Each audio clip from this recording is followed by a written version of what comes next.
కూడా పోగొట్టి జ్ఞాన సంపదనిస్తాట, అంటే మనలో జ్ఞానాన్ని నింపుతాట. అటువంటి 11వ మెట్టుకు పూజా కార్యక్రమాన్ని మనం చేసుకుంటాం. 11వ మెట్టు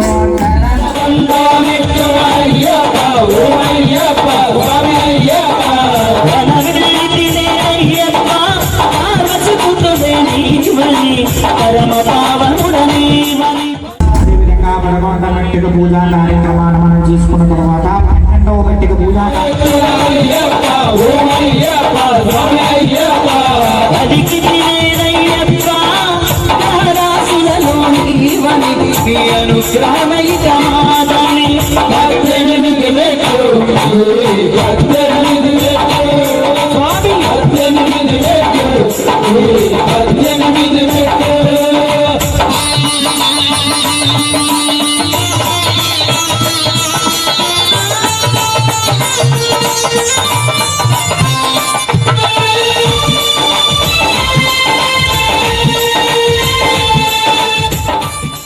పూజా కార్యక్రమాన్ని మనం చేసుకుంటాం. 13వ మెట్టు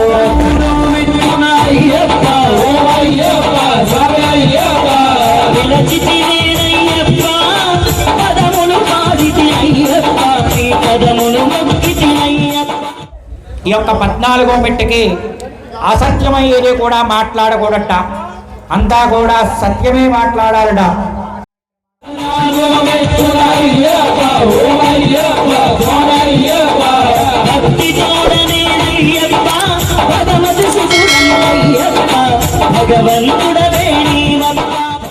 పూజ 14 పూర్తయిన తర్వాత 15వ మెట్టుకి పూజా కార్యక్రమాన్ని మనం చేసుకుంటున్నాం. 15వ మెట్టుకి వరుణ దేవుడు అధిష్టాన దేవతగా ఉంటాడట. అదేవిధంగా 15వ మెట్టుకి తాపసమంతా కూడా పోవాలి అని చెప్పి నమస్కారం చేసుకోండి. 15వ మెట్టు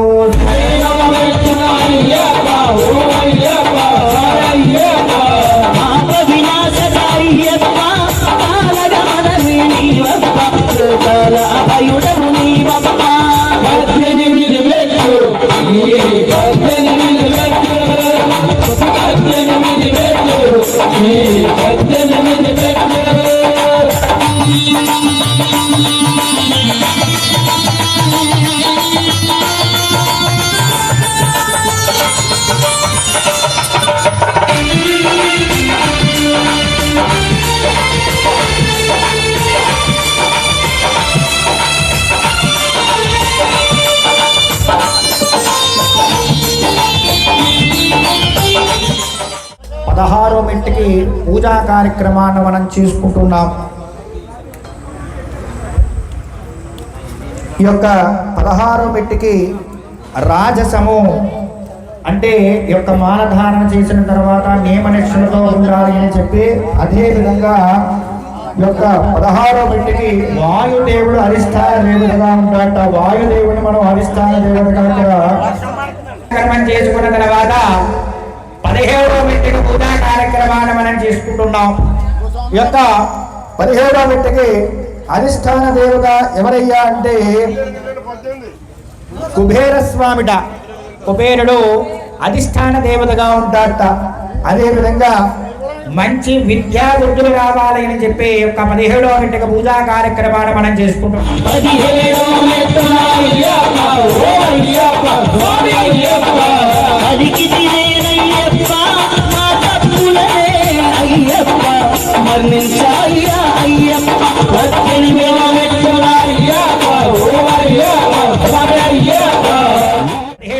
పూజా కార్యక్రమం చేసుకున్న తర్వాత ఆఖరి 18వ మెట్టు పూజా కార్యక్రమాన్ని మనం చేసుకుంటున్నాం. కాబట్టి ఈ యొక్క 18వ మెట్టుకి అవిద్య మనలో ఉన్న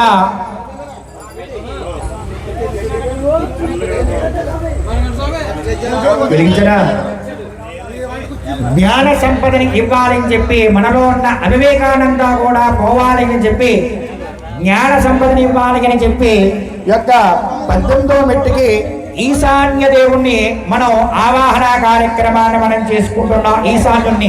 కాబట్టి 18వ మెట్టుగా పూజా కార్యక్రమాన్ని మనం చేసుకుంటున్నాం. అందరూ కూడా స్వాములందరూ కూడా నమస్కారం చేసుకోండి.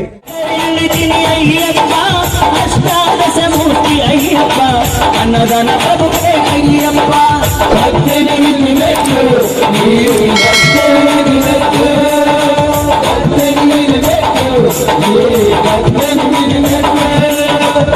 ఎక్కిన తరగున చీకట్లు ఎక్కిన తరగున ఇక్కట్లు నిహానికి పరానికి అంతెన వేసిన ఈ మెట్లు 18 మెట్లు